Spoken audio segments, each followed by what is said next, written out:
So since ang course mo is office management, kailangan may alam tayo about the principles. So yung unang lesson under chapter 1 is yung functions, di ba? Yung planning, organizing, leading, tsaka controlling. Dito naman is yung principles ng management. Okay? So dito sa principles ng management, 14 yan sila na principles. Okay, so syempre, since this is a formal training, dapat alam din natin, no? Kasi these are very important principles sa management.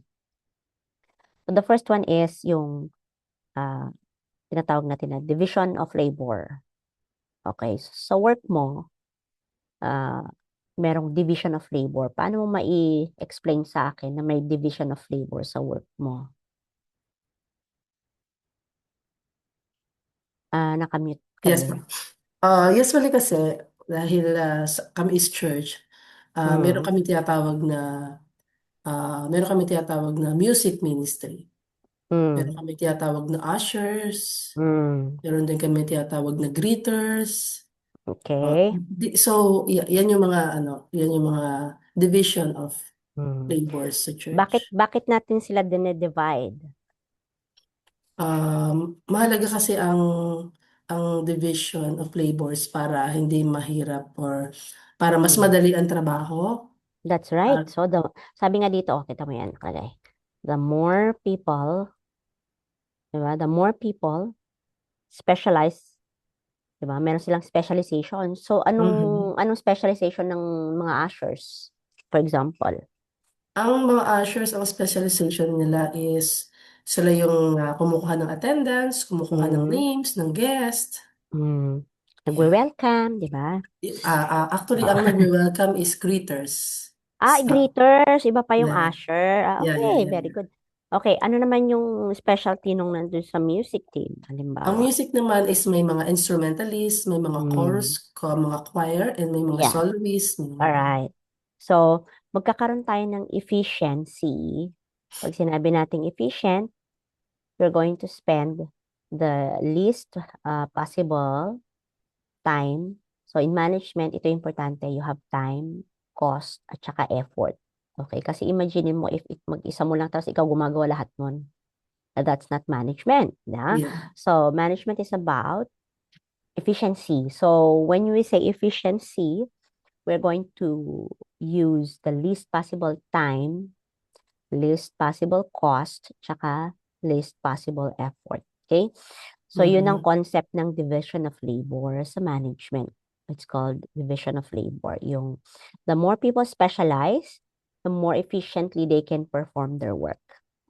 Okay, diba? So, I think clear naman yung number one. Mhm. Yeah. Okay, so that's called a division of labor. Yung pangalawa is authority. So, pakibasa mo nga din yung number two. Authority managers have the right to give orders so that they can get things done. Mm. So, yun kasi yung Sorry. work ng manager to give orders. Yeah. So, hindi natin pwedeng sabihin na utos ng utos, of course, because that's the authority of the manager.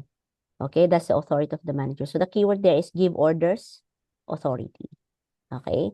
Which is, dapat alam natin na kapag may authority ka, it goes hand in hand with discipline. Hindi na ibig sabihin na ikaw ang may authority, hindi ka nasusunod Mhm. sa mga patakran. So that goes with the next principle, which is discipline. Mhm. Principle of discipline. Ano ba ibig sabihin ng principle of discipline? Can you please Mem- The number members three. the members of an organization need to respect the rules and agreements that Mm, govern the organization. okay. So, hindi porke nandun sila sa authority, ay hindi na sila kailangan sumunod. Kailangan sila yung mag-example na Mm. sumunod sa rules. So, if you have authority, you should also have discipline as a manager. Okay. Then, number four is this, Unity of unity of command. command. So, dito, yung unity is on the command. Okay. Ano daw ang sabi ng unity of command? Each employee must receive his or her instructions about a particular operation from only one person. Mm. So, dapat, halimbawa, in a workplace, dapat sa isa ka lang nagre-report.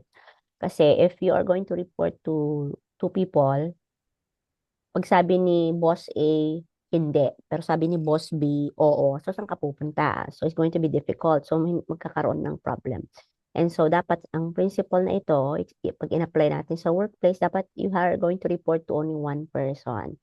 So, pag Yeah. inuutosan ka ng ibang manager, i-prioritize mo yung kung sino yung naka-under ka.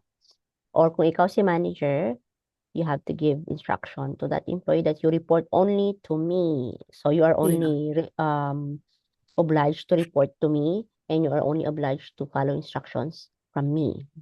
Okay? Para hindi magulo, 'di ba? So, 'yun sa management. Yun, unity of command. Dito naman sa unity of direction, ito naman is on the part of the manager. Sa part naman ng manager, the effort should be coordinated by only one manager. Okay? So, isa lang dapat daw nagmamanage. Kumbaga, parehas lang yung concept. But here, you are focused on the coordination. So, ang keyword mo dito Mhm. is coordinated direction. Okay? Yeah. Tapos, Okay. receive command. Okay? Doon sa Mhm. unity of command. Okay.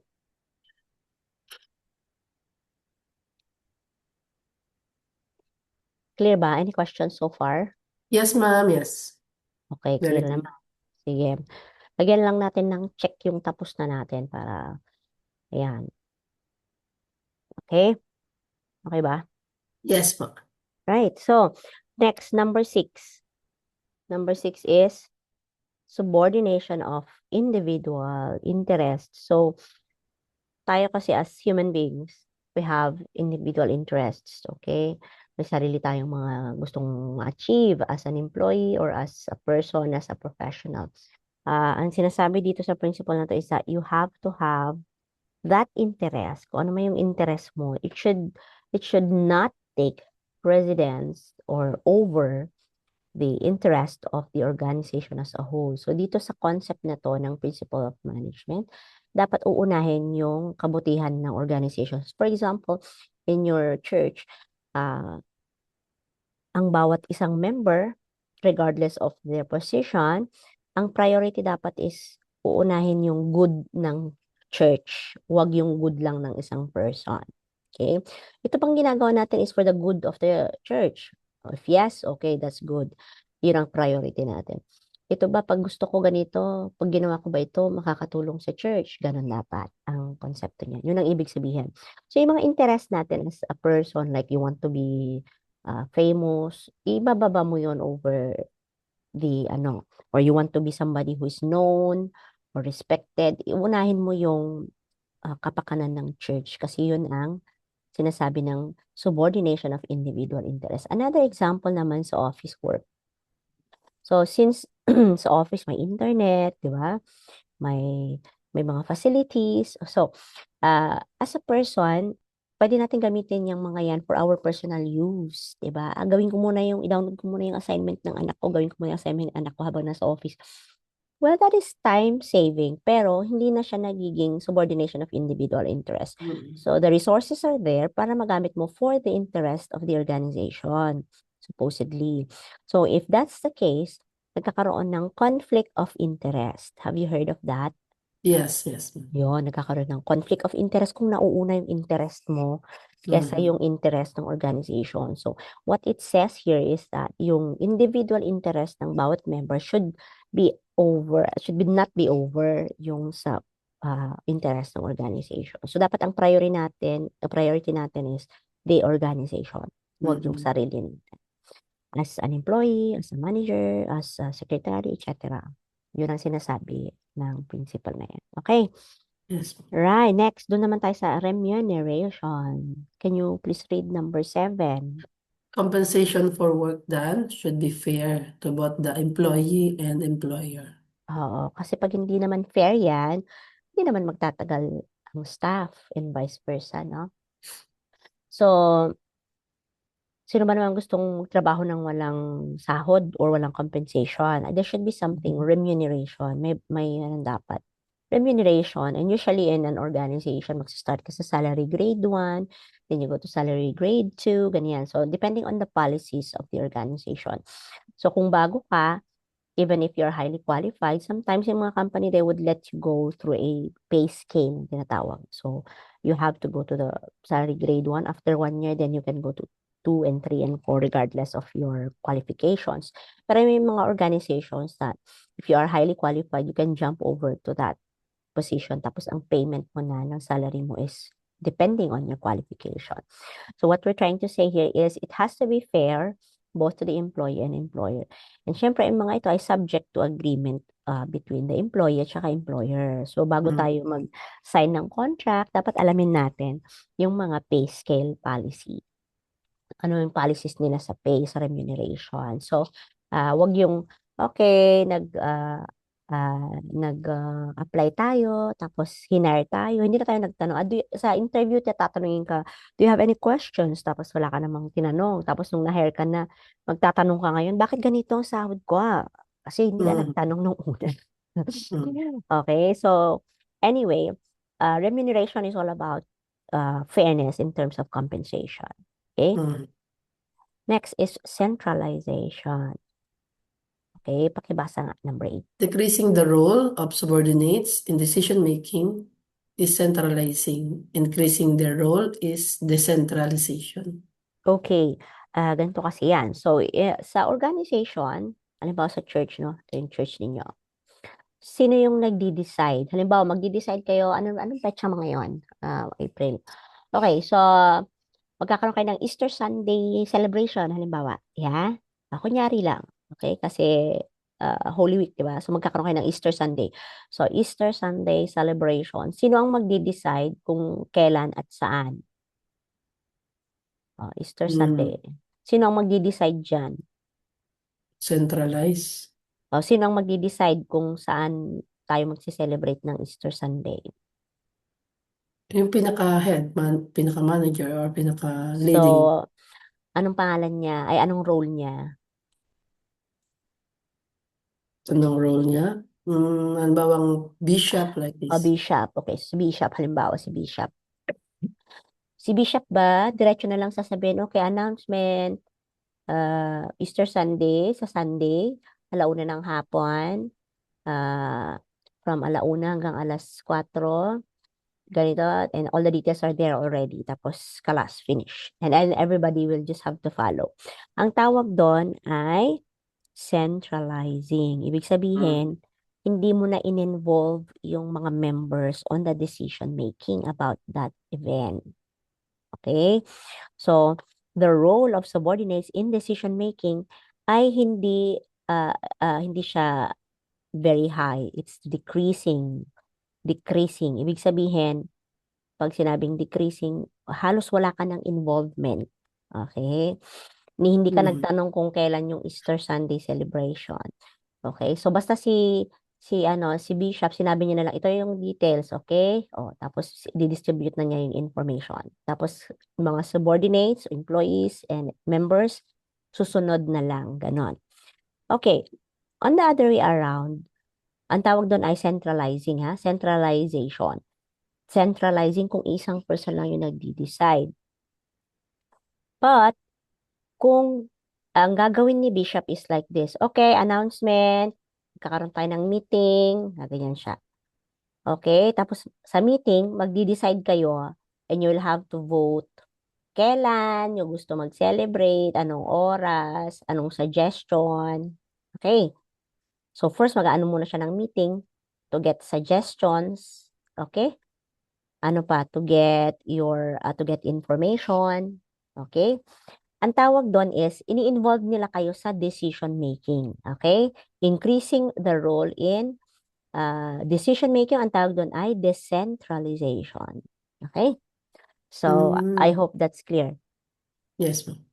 So, pagka ini-involve ng boss or ng manager yung mga employees or members sa decision making, ibig sabihin meron kayong say sa mga pangyayari, tinatanong kayo ng inyong suggestion, bago sila nagde-decide, that's called decentralization. Ibig sabihin, hindi lang nakasenter yung power and authority sa isang person. Okay?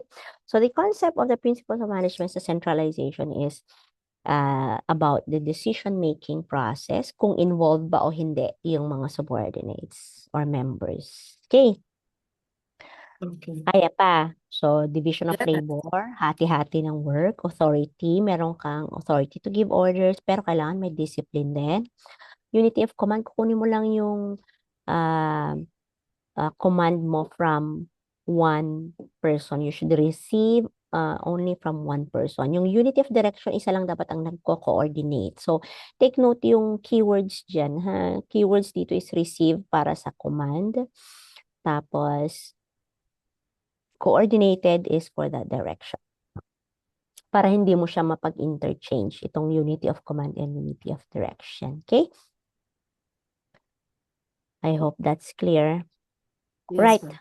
Sunod na tayo. Number 9, scalar chain. Labor chain. Ano tong scalar chain?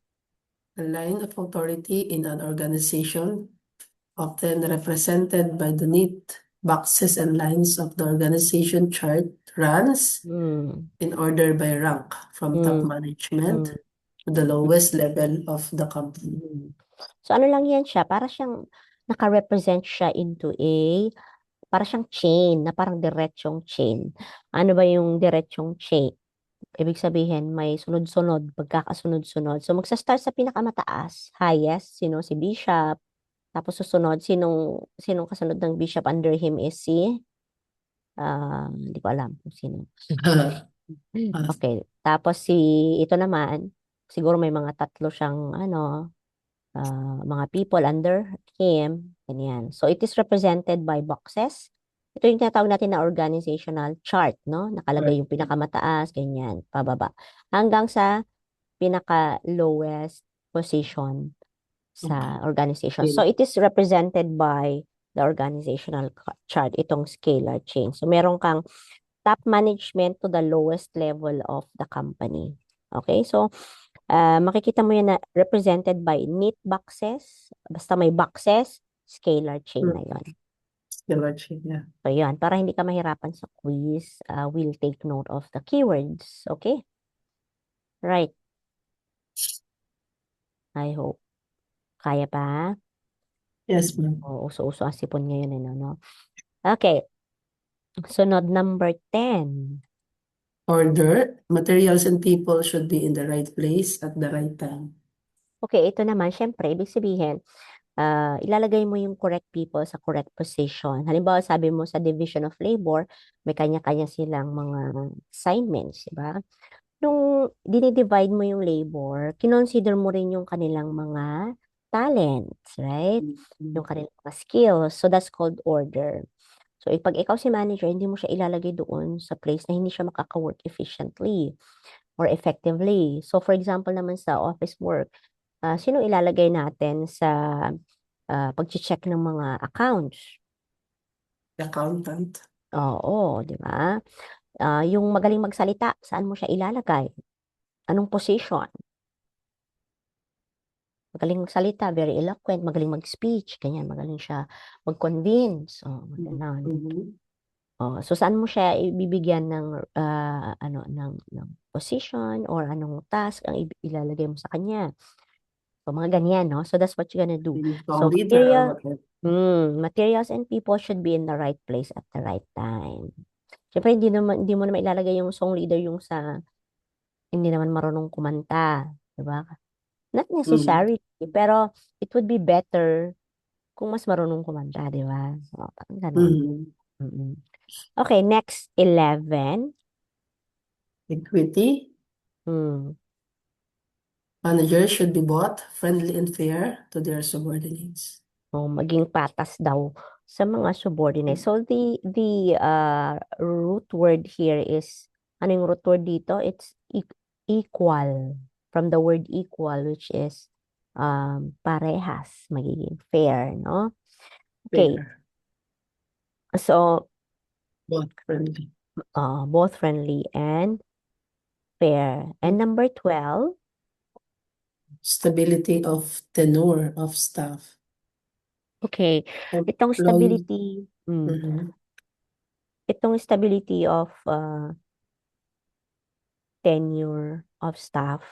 Ang sinasabi dito is, wait just a minute, tanggalin natin yung ating annotations. Okay, number 12. If you are sa church ninyo, importante ba na nami-maintain yung attendance?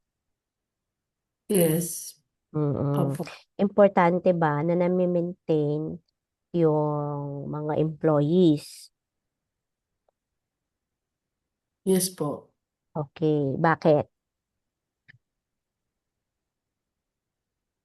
Spiritually, kailangan ang mga member all the time. Not all the Mm, time, but uh, parang ano, kumbaga sa school, mm, araw-araw papasok. Sa church naman, mm, if you are Friday worshiper, you must be a mm, Friday worshiper. Or else, hindi ma-mature ang iyong spiritual life. mm. Okay, meron tayong mga ano kasi, objectives, di ba? May objectives kasi tayo, kaya mini-maintain natin yun. Sa office naman, if you're maintaining an office with employees, meron tayong tinatawag na turnover cost. Okay, so for Mm. example, pag nag-resign kasi si employee, anong gagawin ng employer pag may nag-resign?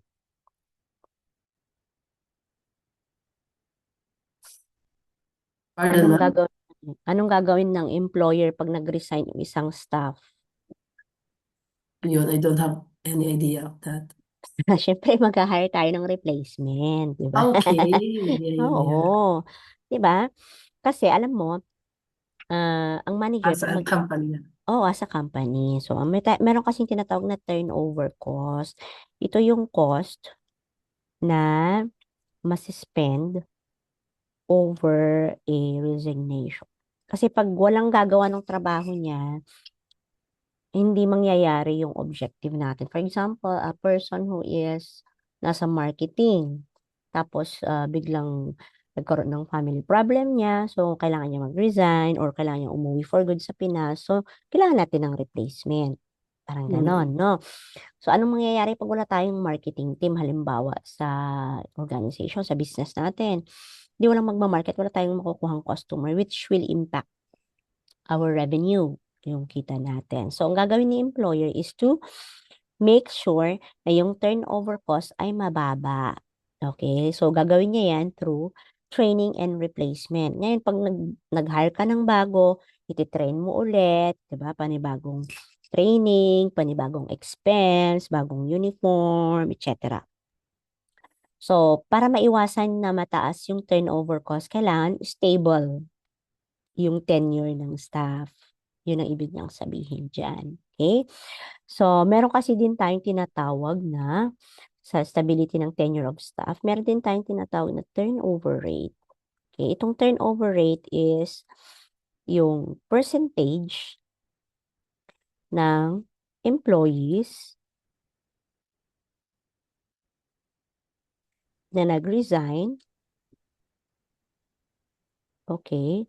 So, yung percentage ng employees na nag-resign, i-divide mo siya over the total number of employees. Okay. So, for example, meron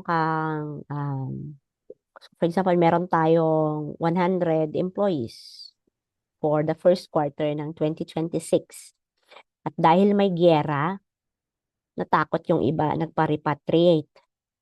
'Di ba? So, let's say, mga ilan kaya ang nag-resign at nag-for good sa palagay mo? Let's say, sabihin natin, mga 30 people Mm. resign. Kunyari lang ha, kunyari lang naman kasi natakot sa mga bomba, saka everyday na siren, okay, na stress at na anxiety.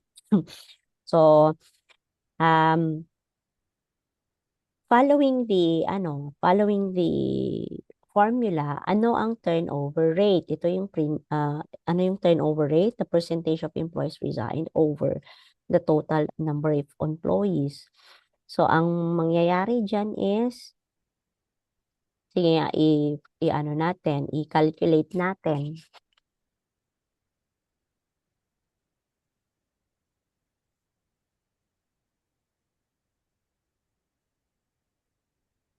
Okay, so magka-calculate tayo. Okay. Ito yung formula.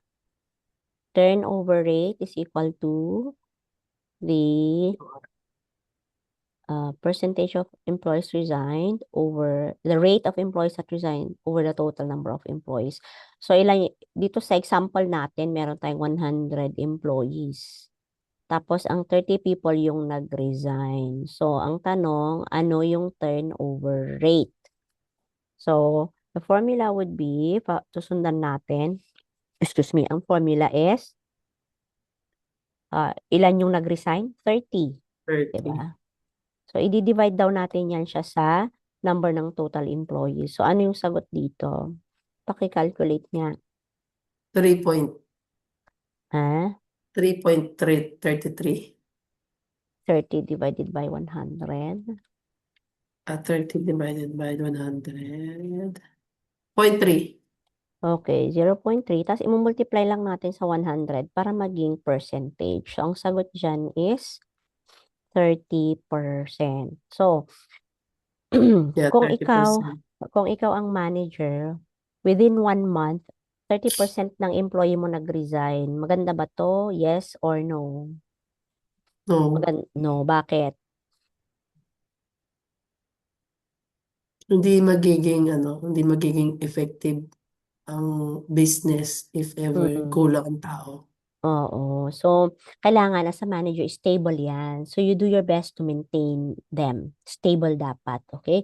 So, dapat ito, nasa minimum lang ng 5, 4, 3, 2, 1, ganyan. Pag lumampas na siya ng 10, dapat nag-worry ka na as a manager, okay? So, pwede kasi ng employees mo is 50, tapos 25, gano'n naman. So, yan lang yung formula na gagamitin mo kung ilang percentage na ba ang nag-resign or kung ang ating turnover rate ba ay stable. Okay, normal lang naman na may mag-resign. Hindi naman po pwedeng walang magre-resign. It is normal. Pero kailangan stable. Kumbaga controllable lang. Okay? Mm. Kasi kung umalis silang lahat, aba hindi mo naman po pwede yun. Wala nang business. Okay. Mm. Alright. So, we're done with the stability of tenure of staff. Dito naman tayo sa initiative. Pakibasa nga. Initiative. Subordinates should be given the freedom to formulate and carry out their plans. Oo. So, bibigyan mo sila ng chance to initiate ang mga employees. No? So, ibig sabihin, wag mong masyadong i-micromanage. Have you heard of the word na micromanage? No, hindi po masyado. Itong micromanage, yung micro, ibig sabihin maliit. Manage means to manage it. So, pagka nagma-micromanage ka, ibig sabihin, masyado kang detail monitoring. No? Kahit kaliit-liit na detalye ay monitor mo. Siyempre kung ikaw naman parang lahat na lang ng galaw mo ay monitor mo, hindi naman maganda yung feeling. No? So, ibig sabihin, you have to, as a manager, bibigyan natin sila ng chance na, okay, ito yung plan natin. Sige, let it happen. Ganun lang. Huwag mo na silang, huwag ganyan, huwag ganito, dapat ganito. Okay, so that's not initiative. Initiative is Mm. giving them the freedom to formulate and carry out their plans. So, for example, meron tayong Easter Sunday next week. Anong pwede natin gawin? So, magsasabi yan sila ng mga mag-Easter egg hunting tayo, halimbawa. So, okay, anong plan nyo? Let me know. Ganun na lang. So, you just let yourself be informed, tapos let them do the job of doing it. Ang tawag doon ay encouraging them to have initiative. Mm. So, para ma-encourage sila na gawin yun ng sarili nilang freedom. So, you can promote um, confidence among them. Okay? So, yung mga employees natin, they will feel happy that they are being heard and that they can also initiate their plans. Okay? Ibig sabihin, decentralized yun. Hindi yung ikaw lang yung nagde-decide. Okay. And then, the last one is esprit de corps. Ang ibig Speed. sabihin niyan sa English is spirit of the body. Ibig sabihin kasi, if you promote a team spirit, ibig sabihin, kapag lahat tayo gumagalaw as one, there is power in unity. Yun ang ibig sabihin. So, pag mas nagkakaisa, mas nagiging powerful. Diba? Mas nagiging strong. Yun ang ibig sabihin niyan. Okay? Meron daw strength in unity. Okay? So, ang literal na ibig sabihin niyan is spirit of the body. sa English. Pero ang ibig sabihin lang niyan in terms of the meaning is there is, Unity. yeah, there is strength in unity. So pag nagkakaisa, mas malakas tayo. Mhm. Okay, so any questions? Wala naman po. Balikan Very natin. clear. Division of labor is, sige, tignan ko nga, if naintindihan mo on your own words lang, hindi naman kailangan Opo. tawag dyan, hindi naman kailangang word per word ay memorize mo. Importante is dapat Mhm. na iintindihan mo. Okay? Opo. So, wala ka ng tanong? Wala naman po, ma'am. Okay, very clear Okay. po. So, meron tayong may video rin ako dito, pwede mong panoorin. Opo. Explanation ko about the principles of management. And Mhm. then, yung quiz ay naandito. Okay? So, yung quiz mo naman sa chapter 1, okay, is nandito. Okay? Opo. So, tapusin mo muna yung quiz kasi pagka natambakan ka na ng quiz ay medyo mahirap na. So, kumusta naman ang assignment? Nagawa mo ba or hindi? Hindi pa, Ay, ma'am. patay Hindi, tayo hindi ko pa siya dyan. Hindi, Oh, na actually nasa utak ko na pwede ko nang gawin din ngayon. Kahit ngayon din. okay. So, para madali-dali ang life, ibig ko sabihin, para mas okay ang buhay natin at hindi ka masyadong mahirapan, okay, pwede ka namang gumamit ng ng AI, okay? Pero sa paggamit ng AI, kailangan natin maging responsible, okay? So, ito halimbawa, okay, pakita ko sa ito.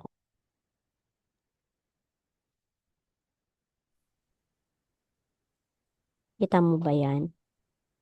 Tama. Yes, ma'am. Yes, yes. So, narinig mo naman na siguro ang ChatGPT.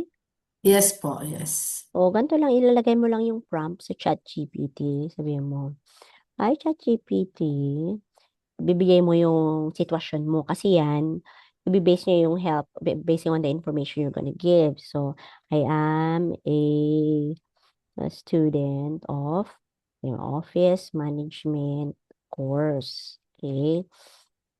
I need to create a scenario. Kung ayaw mo naman na na magta-type, pwede mo na may voice message naman dito, i-dictate mo lang. Oo. So for example, sige, try natin ha. Okay. Hi, ChatGPT. I am a student of office management course and I have an assignment. Please help me to create a scenario wherein I can apply the management functions such as planning, organizing, leading, and controlling. Please give examples as well. I work in a church and I want the scenario to be like that of the church. Thank you. Okay, tapos ilalagyan mo i-click mo na lang yung check, tapos go na. O, diba yan? Habang gine-generate na niya yung assignment mo, babasahin mo na kung tama. Kasi ito dapat, chine-check kasi hindi pa siya perfect. Okay. Okay ba? Mm. Right. Yes, ma'am. So, ayan. Ikaw daw ay church administrator, tapos gagawa daw kayo ng feeding program. So, kailangan kasi merong scenario. Program. Ang Oo. binigay niya is feeding program tsaka basic health check-up. O yan. So, ano Mm. na yung role mo? Magbibigay ka ng 4 functions. So, planning. Sa planning, what you do is, ayan. So, yan. Chu. Example. Sa tingin mo, tama ba yan? According to our discussion. Kung sa tingin mo ay tama at meron ka i-edit, ang gagawin mo lang is to punta ka sa baba, kakopy mo yun sa baba, copy response, tapos, mag-open ka na ng MS Word mo. Marunong ka naman ng MS Office, Mhm. right? O Yes, di, ma'am. yeah. So, pagkatapos nating i-copy doon, ano mo lang, i-edit mo na lang dito. Okay? So, Mm. syempre, wag naman copy-paste lang nung wala ka ng intervention. Sabihin, ang grade mo lang is 1 point kasi hindi ka Mm. nag-effort. Okay? So, ganun Mhm. ako mag-grade. Kailangan meron kang personal input. Okay. So, una sa lahat, alam ko na AI ang nag-generate pag nakikita ko yung output is ganito. Okay? Mm. So, syempre, kagaya niyan, sa dulo, if you want, I can also, di mo na kailangan ilagay dyan kasi di naman niya kasama. Huwag na rin yung conclusion kasi di naman yung kasama sa tinatanong ko. Okay? Sa tinatanong natin Mm. sa assignment. Okay, so, di ba yung sinabi kong example ng assignment is paragraph. So, dito, hindi man siya nakaparagraph, di ba? Ah, yes, ma'am. So, ang sasabihin mo na lang dito is tatanggalin mo na lang ito. Okay, so ilalagay mo na lang dito, syempre yung pangalan mo muna, di ba? So, Connie, Danya Punsalan, tapos yung enrollment number mo, ganyan. Lagay mo yung enrollment number mo, tapos course. So, dapat may sarili ka din ah, input, okay? Office management course. Tapos, assignment for chapter 1, lesson 1. Okay. Tapos nagbigay siya ng ganyan-ganyan. Kung sa tingin mo ay okay na yan lahat, babasahin mo na kung sa palagay mo ay okay. Tama naman, o di fine. Pero ang hinihingi ko nga is in paragraph format. So balik tayo kay ChatGPT, babalikan mo lang siya, tapos ilalagay mo lang, please, tawag dyan, inform mo siya na kailangan ko to in a Paragraph paragraph 1. format. So lalagay mo lang, please convert this into paragraph format. Yan.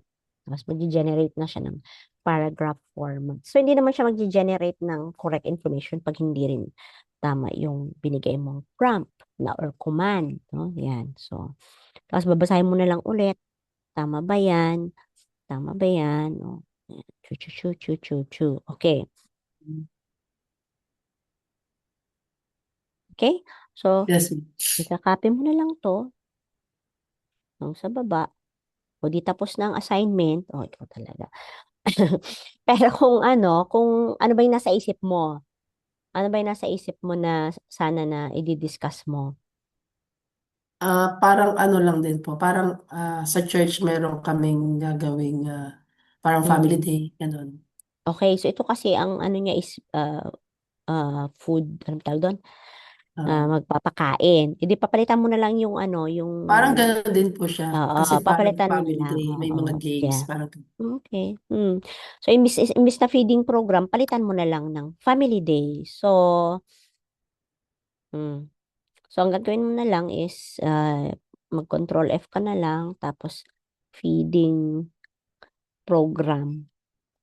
Oh, ilan ang feeding program dyan? mm, Oh, feeding program.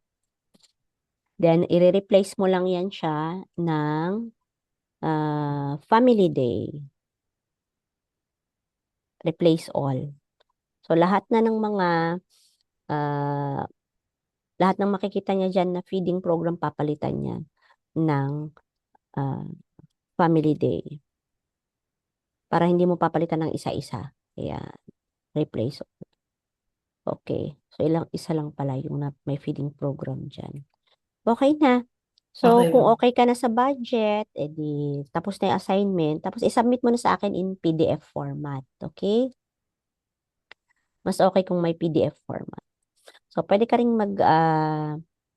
kumuha ka na ba ng course sa amin before? Ma'am, ano no, ang ano ko, hindi ko nga natapos yung aking ano tawag dito, yung Photoshop. Hindi ko natapos. Baka di mo tinapo. Kasi Sayang actual naman. yun, wala na akong kasama. Yung kasama ko kasi umuwi ng Pilipinas, kaya medyo, Okay. ano ako, Wala ka motivation. hindi naman, wala akong Ah, kasama. Gusto ko kasi may kasama wala. okay. Okay. Nasa Corel na nga ako Anyway, Sayang nag-ano naman. naman Okay. So, tapos i-upload mo na lang yung assignment dun sa portal. Yeah. Okay, opo. Okay, so yun muna for today. And kailangan tapusin mo muna yung quiz kasi next chapter magpi-financial management na tayo. So, matatambakan ka na ng work. Okay, Tapusin mo ma'am. muna yung So, dalawang dalawa na yun. quiz, tsaka yung assignment. Saka tayo mag-financial management next week, Okay, Monday, 1 o'clock. ma'am. Yeah? Tapos within the weekdays naman, Tuesday, Wednesday, Friday, Saturday, Sunday, pag may tanong ka, you can always message me. Pag available ako, I can go on Zoom and talk about it. Pag hindi naman, magre-reply pa rin ako. Okay? Okay, ma'am. Okay, so that's all for today. Thank Thank you, you, Miss ma'am. Thank you Connie. so Have a much. I nice will day try. ahead. I'll Okay, try to bye-bye. exam. No, Bye. kailangan mong gawin, di try. You Yeah, have to yeah, do no, it. yeah, yeah. I will do it now. O sige na, Yeah, yalla, because I bye. still have time po. Thank Oo. you.